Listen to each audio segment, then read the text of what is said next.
Être cadre de santé, c'est d'abord être, agir, accompagner et s'engager. Il y a plusieurs axes dans cette fonction. D'abord la planification, qui est définir de façon prévisionnelle les tâches et les articuler entre elles pour atteindre les objectifs.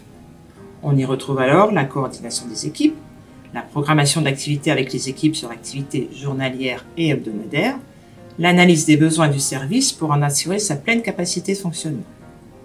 Au niveau du contrôle, il permet de voir si tout se passe comme prévu, en étant garant de la qualité et de la sécurité des soins, en étant garant du respect des protocoles pour la sécurité du patient et en mettant en adéquation le personnel et les besoins du service. L'activation, qui donne vie à l'organisation que l'on a définie en amont et pour laquelle on se donne les moyens, en évitant tant que faire se peut les contradictions et les décalages entre les discours et les faits pour atteindre les objectifs du service, en étant en interface entre les praticiens, les partenaires externes et la direction d'établissement, en participant à la vie de l'établissement à travers les réunions et les différentes commissions, en participant également à la gestion du budget du service et aux décisions d'investissement. Être cadre, c'est aussi avoir une certaine autonomie et avoir une place charnière entre l'organisation des activités de soins et la participation au processus décisionnel de l'établissement.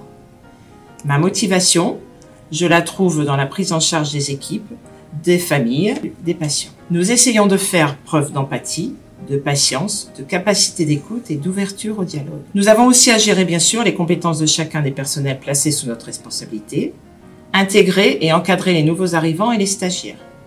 Il nous faut identifier les besoins de formation des personnels et en même temps savoir faire évoluer nos propres compétences. Je ressens aussi un fort ressentiment de responsabilité tant vis-à-vis des patients et de leurs familles que des salariés. Sur cette période de crise sanitaire, il a fallu réorganiser, informer, s'adapter encore plus que d'habitude aux défis et aux contraintes qui se proposaient à nous.